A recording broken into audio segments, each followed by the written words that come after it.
یک نگاهم دلم رو بردی به اجازت. ای ارکتای تو چگونه اینقدر زوری؟ ای تو گل خوجن یا همه با تو نگاه دارن، یا از دوشنبه که همه دلهایت را می سپارن. مرا با عشقت سوزاندی مثل آتش در شب. ارکتای راستگو تو باز با کی ای حاضرگه؟ از بختر تا کولا نامت میگردد. در پنجه کند هر کوچه گپت برآمد. چون باران خاروق آمدی با دلی منی، یک بار اگر کم کردی نفهمیدم چی شد جان. دل گفت بس کن لیکن من گوش نکردم، با چشمت نگریستم تمام دیگر گم شدم. عشق بازی نیست لیکن تو بازی کردی، مرا بستی بد رفتی دل رو چی کردی؟ تو گل خوجن یا یک افسانه ای، از دوشنبه برآمده دل مرا برده ای.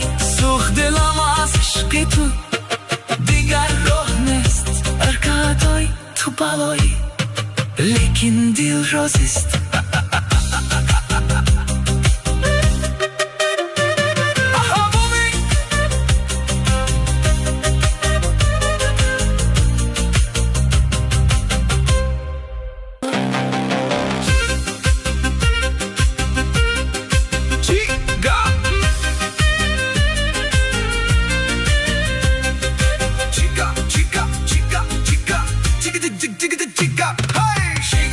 نمیگیری یا الله کای دل دادی؟ میگن تو دختری طرفشند راستی یا گپ هوایی. او یک نگاه هم دلم را بردی به اجازت. ای ارکتای تو چگونه اینقدر زوری؟ ای تو گل خوجند یا همه با تو نگاه دارن، یا از دوشنبه که همه دلهایت را می سپارن. مرا با عشقت سوزاندی مثل آتش در شب.